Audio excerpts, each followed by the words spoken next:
So I've contemplated making this video for months now, and I've just kept it in my folder of video ideas. As you can see the title of the video, I just want to give a trigger warning to persons who may be triggered by some of the things that would be mentioned in this video. I will be touching on self-harm and suicidal thoughts.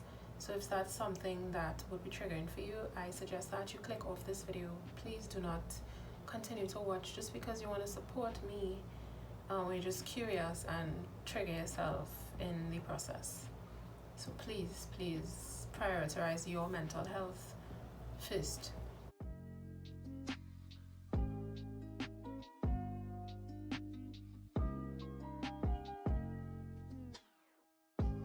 So I know there's a huge stigma against mental health conditions and illnesses and disorders. Right here in Trinidad and Tobago in the Caribbean, I understand that it's probably due to a lack of understanding of the different types of mental health conditions and disorders and issues, which could be due to a lack of educational resources. Also, the misrepresentation of so many different mental illnesses in the media, on television shows and movies. And I think it's just important that persons really take the time to educate themselves on the myriad of mental illnesses that they are existing, because it could help save a life, it could help make somebody feel less alone, and it could just help to expand your knowledge base on that specific topic so that you as well can spread awareness. I made some notes on my Notion app. I made some notes to kind of keep me on track, because sometimes my mind is all over the place. I tend to forget symptoms even when I'm speaking to my therapist if it's not happening in the moment. So I just made a list of the things that I do experience. So I just want to talk about that. But before I get into that, I'm just gonna let you all know that I was diagnosed in September of 2020. So last year, I was given an official diagnosis for my mental health conditions. And it's really different, because I've suspected that these were things that I suffered from for years, since I was a child. And of course it's different to get confirmation and a diagnosis from a licensed professional. It's different to just assume and just Google and self-diagnose. So I'm going to sort of talk about the anxiety separate from the depression, because it's not one and the same, even though there are interlaps and correlations sometimes. But they're two very different mental illnesses and conditions that should be spoken about separately. So for the anxiety specifically, I kind of wrote down a list of common occurrences that happened as a result of the anxiety, as well as the physical and the mental manifestations of it. And when I say physical, I mean the symptoms that persons other than yourself can observe, and the mental, meaning that it's more internal. Only the person experiencing it might actually know that it's happening in that moment. So that's what I mean. So for me, I'll start with the physical. I usually tend to have heart palpitations, chest tightness, labored breathing. I am usually unable to speak, especially during an anxiety attack. I also have panic attacks. That's a whole different story, but those two attacks, anxiety and panic attacks, causes me to be unable to speak sometimes. And when I say that, I literally mean that I don't have the energy to produce any sort of utterance. Most times it's quite difficult. I experience tensing up. Most times I'm tense. So the thing with anxiety is that you can have attacks and then you could generally be anxious. And I have both. I experience both. I'm generally anxious as well as I get and experience anxiety attacks. So most times I'm tense. Either my fists are clenched, my jaw is tense, my shoulders are tense, different parts of my body. So that's something that I experience on a regular basis. Another physical manifestation of the anxiety would be stroking my hands. So sometimes I actually like stroke my hands like this while I'm having an attack, or I do this thing, it's very weird speaking about it, but I do this thing where I kind of just flick at my fingers, and in my mind it's almost like I'm counting down to see like how long I would take to get out of the attack. So sometimes I actually look at myself, like my hand doing it, or I'll be completely spaced out, or I would just be like zoned out looking elsewhere with my eyes focused elsewhere. So that is what I mean by stroking my hands. Another physical manifestation is fidgeting. So a lot of times when I'm anxious, like especially when I'm having an attack, I might fidget like this, or I shake my legs a lot. And as I mentioned, that is so funny because I remember so many years back to when I was a child, I always used to fidget a lot, like I would shake my legs a lot. And I remember there was a point in my life where I thought I had restless leg syndrome, and only now coming to know that it was probably the anxiety that was causing that. I remember getting buff like from family for like I would be sitting on the couch and just shaking my leg, and they'd be like, "Oh gosh, stop it!" And I might slap my leg and be like, "Stop it! It's shaking up the entire chair, causing an earthquake." But that is also a symptom of my anxiety when it's really bad. Not making eye contact. I rarely ever make eye contact. Most times I look at people from below their nose. It's very difficult for me to make eye contact. I only do it if I really have no choice but to, for instance, like say in an interview, and that in itself is extremely difficult. And like while I'm doing it, I find myself looking away, then looking back, looking away, then looking back. Like I cannot maintain eye contact. It's extremely difficult for me. Another physical symptom would be jolting out of my sleep with my heart racing and pounding and feeling completely disoriented. And that has been happening a lot lately, more so than before. So it doesn't even have to be like a sleep, like where you go to bed in the night planning to wake up in the morning. It could be just a nap during the day, and I will jolt out of that nap, and my heart would literally be pounding as if it just wants to escape my chest. It's a really crazy experience. And sometimes my heart will continue to race for long after that jolt out of my sleep.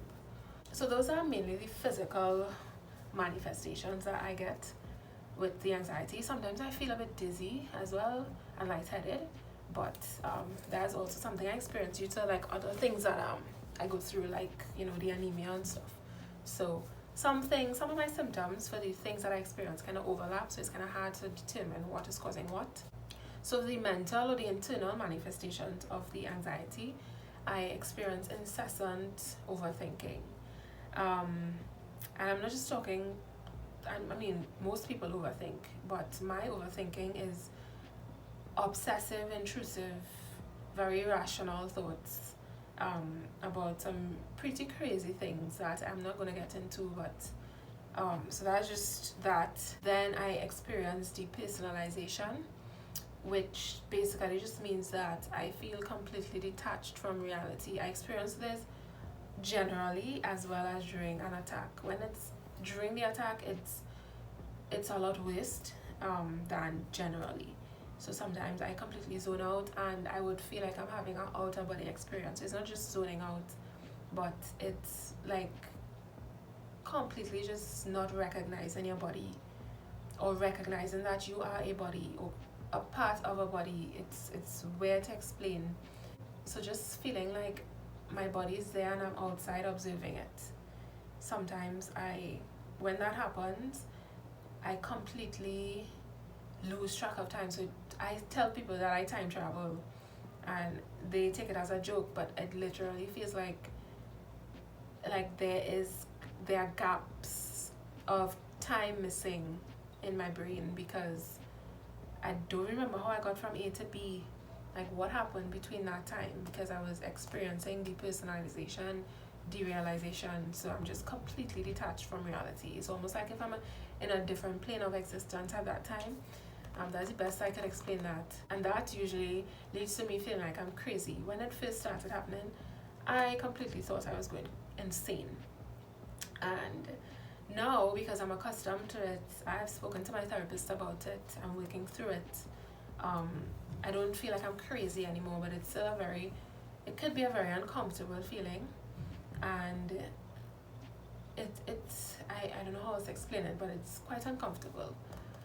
Another symptom is being hypersensitive to sounds, and that just means sounds sometimes sound amplified or it sounds really soft. So when I say amplified, it sounds as if someone is directly in your ear just shouting into it. Or when it sounds soft, it sounds as if somebody is way across the room and they're just whispering. And I also have a fear of running out of time. And because of that, it really makes me overthink things and always thinking, and I don't have enough time to get a task done, so I would like speed up the task. Not saying that I don't do it as well, but I still do it to the best quality, but I do speed it up and hurry it up because I'm always afraid that I'm going to run out of time. That also happens when I'm having conversations with persons, and I know this might sound bad, but sometimes mentally, when I'm having a conversation with someone, I speed up the conversation in my brain. Like while they're talking, it's almost as if like I'm speeding it up. I don't know how to explain that, but that's what happens. Those are the physical and the mental manifestations, but in general, these other things that I'm going to list is kind of like a result of having the anxiety. So one of them is cancelling plans with folks or not making plans to begin with. And I would just overthink that because I cancelled the plan or because I didn't make plans in the first place, persons wouldn't want to invite me to things anymore. I would think that this person hates me now and it's going to ruin the friendship, like completely irrational thoughts, and I would worry for hours or days after the fact. Then there's telephonophobia, which I think I would have mentioned in a previous video.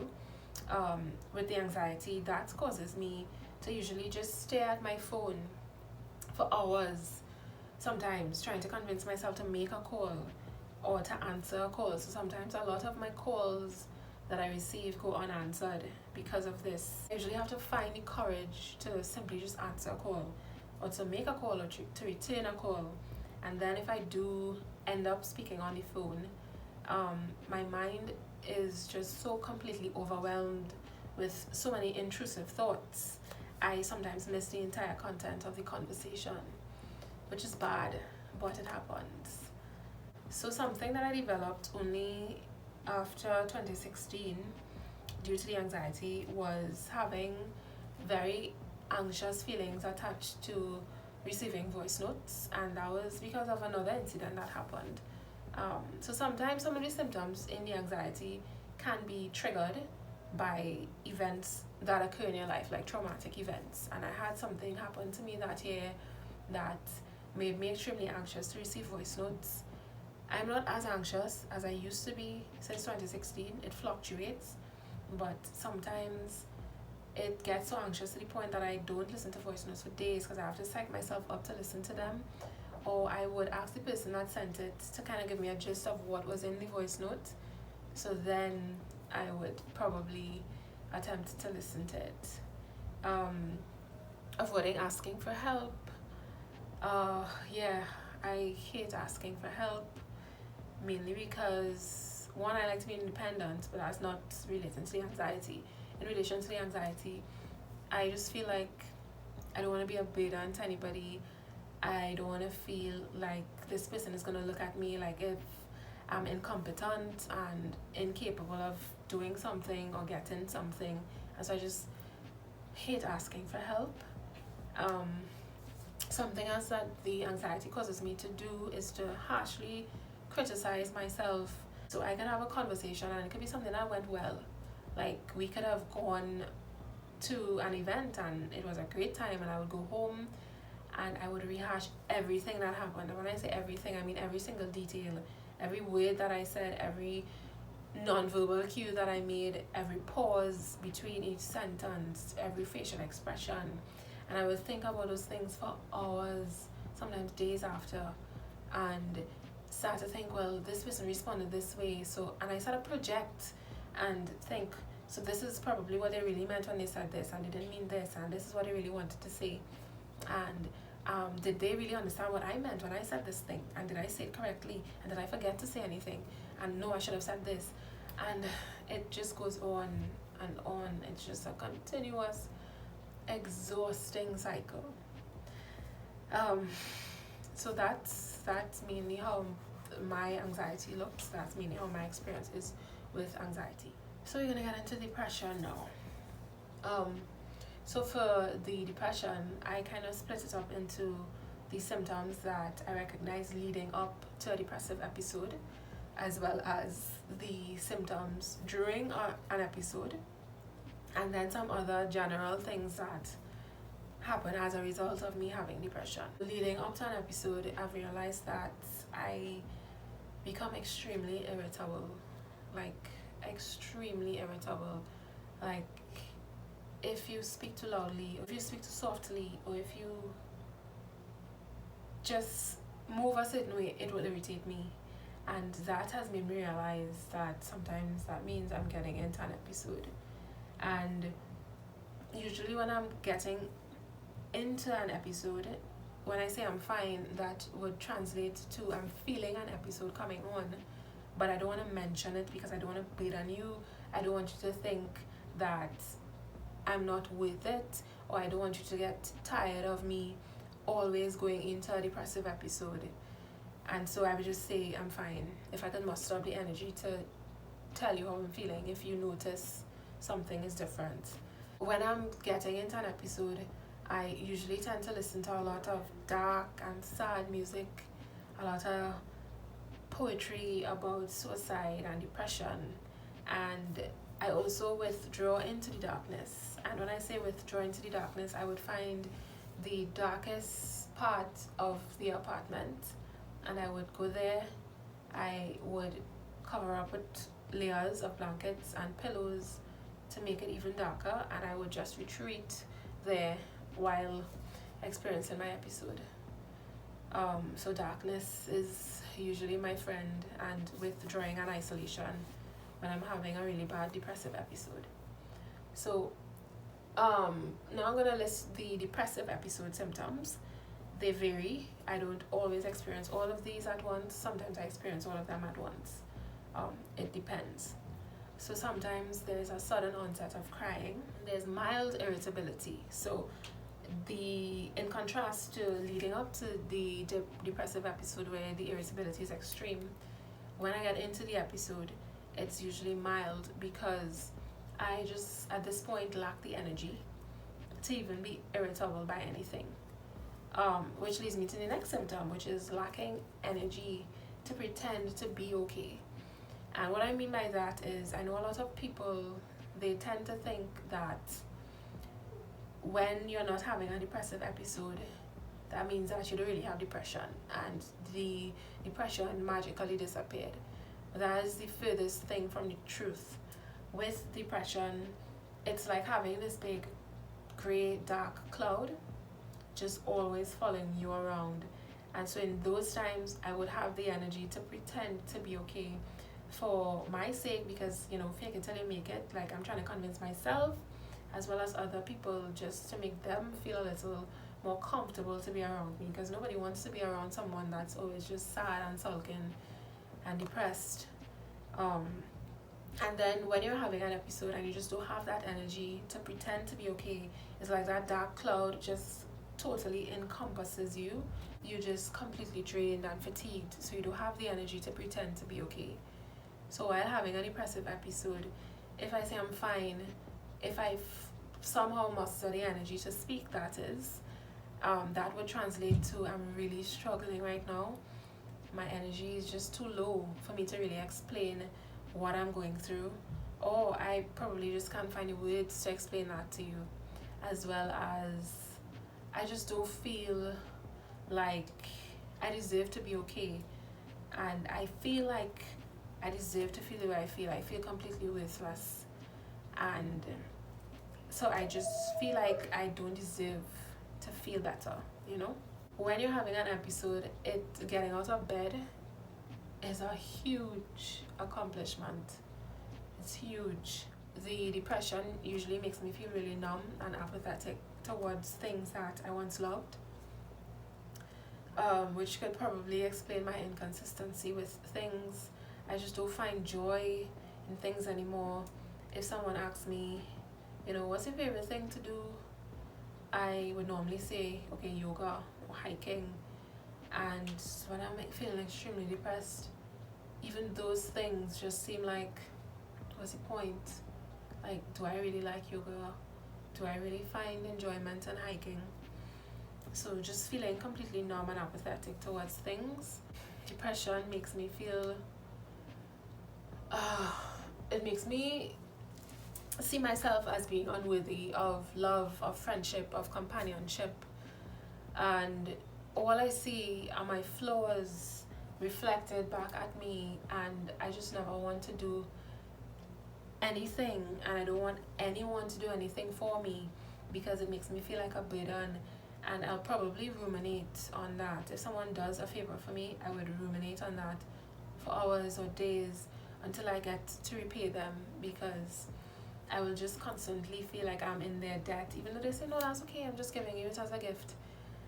It's very hard for me to take gifts from persons because I just always feel like I have to give them something in return. And neglecting personal hygiene. So when I said, getting out of bed is an accomplishment, I truly meant that.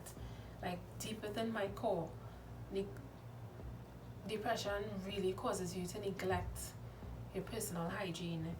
So that means not showering. Because for me, when I'm depressed and I'm going through an episode, the water literally feels like it's weighing me down in the shower, and my body at that point is already so fatigued.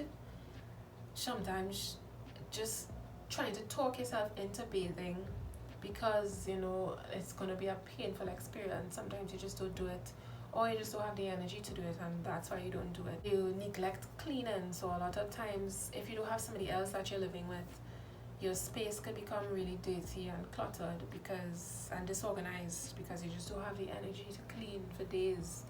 Don't have the energy to eat, so you just don't eat anything. And sometimes I'd find myself not eating. The last time I had an episode that was really bad, I literally didn't want to eat, and sometimes you have to force the person that's going through this to eat, because I just wouldn't eat for the entire day. Sometimes I wouldn't eat till the next day, almost midnight. So doing anything productive, it's damn near impossible when you're having a depressive episode. And that in itself brings about a lot of shame and guilt, because it's not like you're having the episode, yes, you're tired, so you're just not doing anything and you're thinking about it. But all you could do while you're in that bed, while you're just feeling depressed and feeling like you're absolutely worthless, all you could do is think about all the things that you have to do that you're not getting done. The dishes that are in the sink, the clothes that are piling up that needs washing, the food that you're not eating or that you're not willing to cook to eat. It's just all on your mind, and you feel even more worthless than before you was in that episode. For me, depression really causes me to withdraw and isolate myself, which in those times I feel very extremely overwhelmed by my phone, by social media. So I would just disappear from WhatsApp and Instagram for days, because it's just so overwhelming. Like, it's literally just like an overload of things, because you already have so much going on in here already. I would have mentioned not having the energy to speak. That relates to both the anxiety and the depression. Like, sometimes I literally wouldn't speak, and my partner lives with me, and it's hard for them, because you're living with this person and they wouldn't speak to you for days because they're depressed. Like, imagine going through that. Depression causes me to doubt whether people genuinely care about me, whether they genuinely love me. I just have really bad, continuous, incessant, repeated existential crises, feeling emptiness, feeling hopeless, feeling despondent, being emotionally distant in my relationship and with persons. And I mentioned in my relationship because that's the person who's most affected by it, because they live with me. Then there is the self-harm and the suicidal thoughts. So I have not self-harm in years. I used to do it mostly when I was a teenager. I would cut my thighs with razors and knives, anything sharp really that I could get, and I would wear long pants to cover it to stay at home. And I used to cut my wrists a lot. That's why I kind of got wrist tattoos to kind of just distract from these scars, because you can't see a lot of them now, but you can still see some of on my wrists. And when I used to self-harm, the funny thing is that I think only one other person knew that I used to do it, and it wasn't really even helpful that they knew, because they were also going through depression and they also used to self-harm. So we were kind of bonding in that very negative thing, and we weren't helping each other because we didn't have the capacity to. And I think I remember vaguely when after I finished Form 6, I had a friend that I was really close with in Form 6. I used to go spend nights by her and stuff like that. And I remember one of my sisters telling me, you know, when you were in Form 6, we almost asked that friend to like check up on you and like almost like spy on me to just make sure that I was okay, because I was just so dark at the time and they didn't know what was going on and they didn't know how to like talk to me about it, and I was never really one to open up about those things. And it's funny that my sister told me that, and like all those times I was self-harming, I only stopped self-harming probably in 2018. It wasn't as frequent in 2018, but 2018 was the last time I did it, because I remember I was with an ex. I was living with my ex at the time, and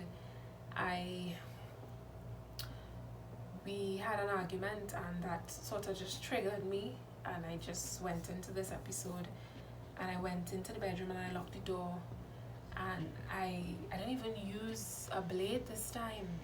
I was just digging into my skin, like I was fidgeting as I would do with my anxiety, and I was just digging.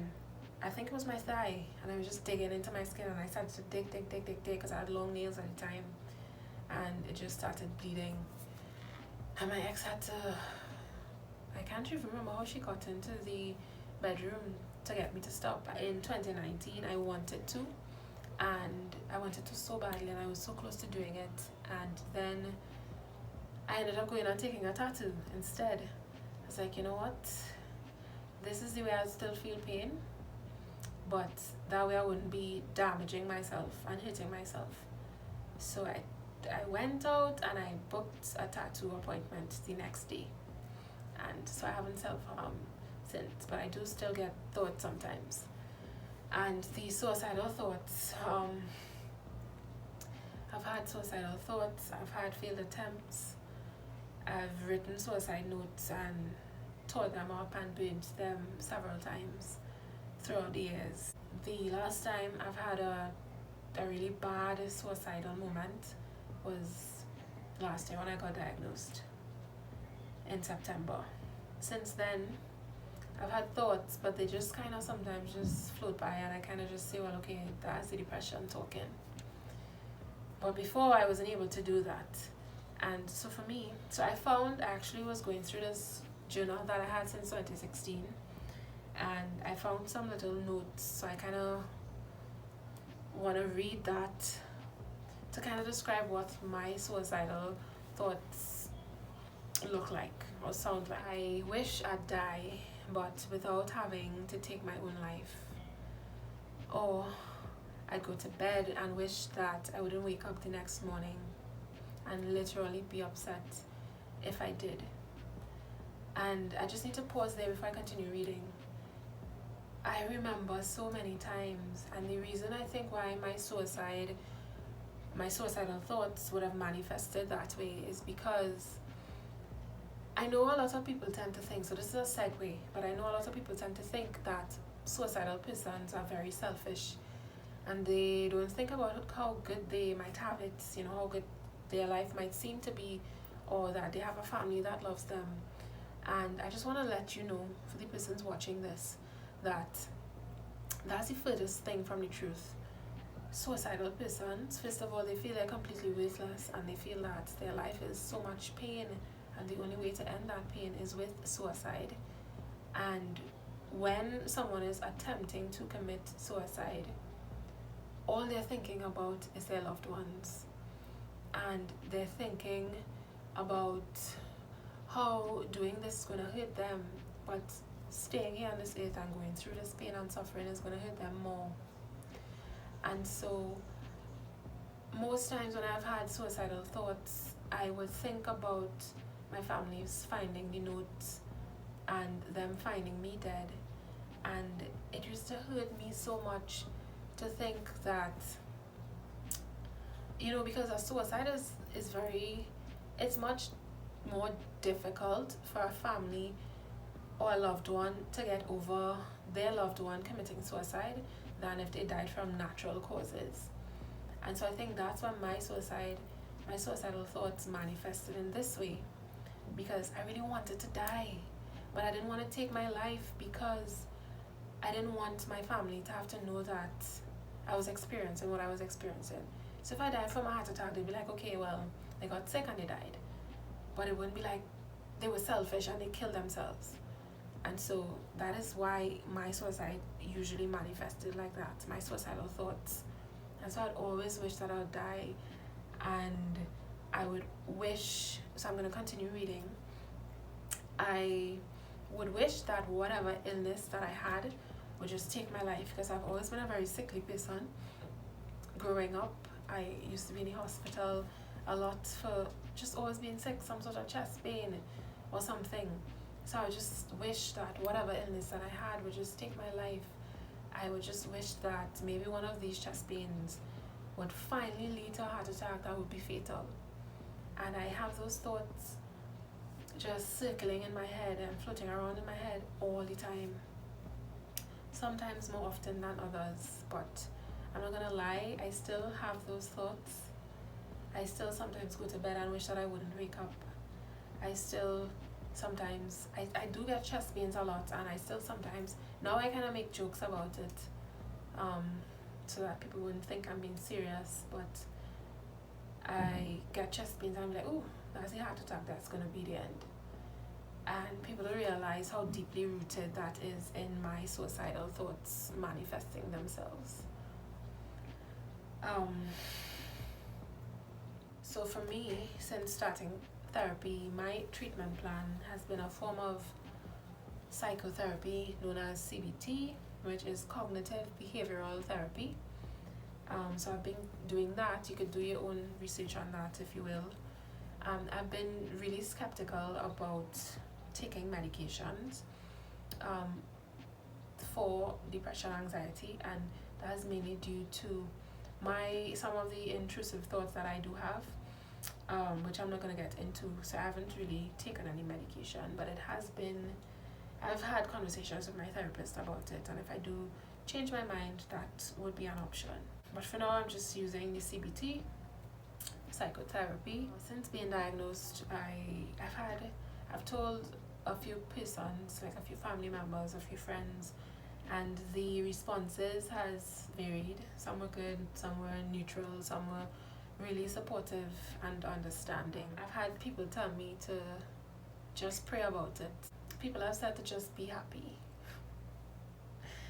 And that's like telling someone that's physically ill to just feel better, just make your head stop hitting, as if you could just flip a switch and you could just magically stop an episode from happening while it's happening and just turn off all the symptoms. It's just a crazy thing for me that persons would even tell somebody that, like a logical thinking person would just tell someone to just be happy. I've had people say to just think positive. I've had people say, well, at least you don't have it as bad as, and they reference some sort of physical some illness that's very visible and less invisible, like anxiety and depression can be. But I'm going to stop talking now because this video is already long as is. I'm just really glad that I made it through this video without becoming emotional, so that's points for me. My phone is doing the most right now. So just to close off, I just wanted to say to the persons that are suffering from a mental illness, diagnosed or pending diagnosis, I just want you to know that I see you, I understand, you are not alone, and I urge you to lean into your support systems where possible. And I know that's easier said than done, because me, king of isolating and withdrawing and not asking for help, is giving advice. But take my advice. I hope that you do decide to get the professional help that you need and deserve. Know that it's okay to say no to plans. Know that it's okay to not answer that phone call. It's okay to not reply to that text message immediately. It's okay to withdraw if you become overwhelmed. It's okay to take social media breaks. And it's okay to remove persons from your life that are dismissive and continues to invalidate you and your experience. And for the persons that are not mentally ill, I urge you to become educated. If not, at least be empathetic, be understanding, have an open mind and an open heart. So that's it for this video. It was really long. I apologize for the length. Like it if you found it insightful, or you felt like you feel less alone, you feel a bit more supported. Comment down below and let me know if you can relate to some of my experiences. Be sure to subscribe if you haven't already. Turn your post notifications on and share this video with somebody else. Not necessarily because it's good vibes, but because somebody might seek to learn from something that was said. So until next time, bye.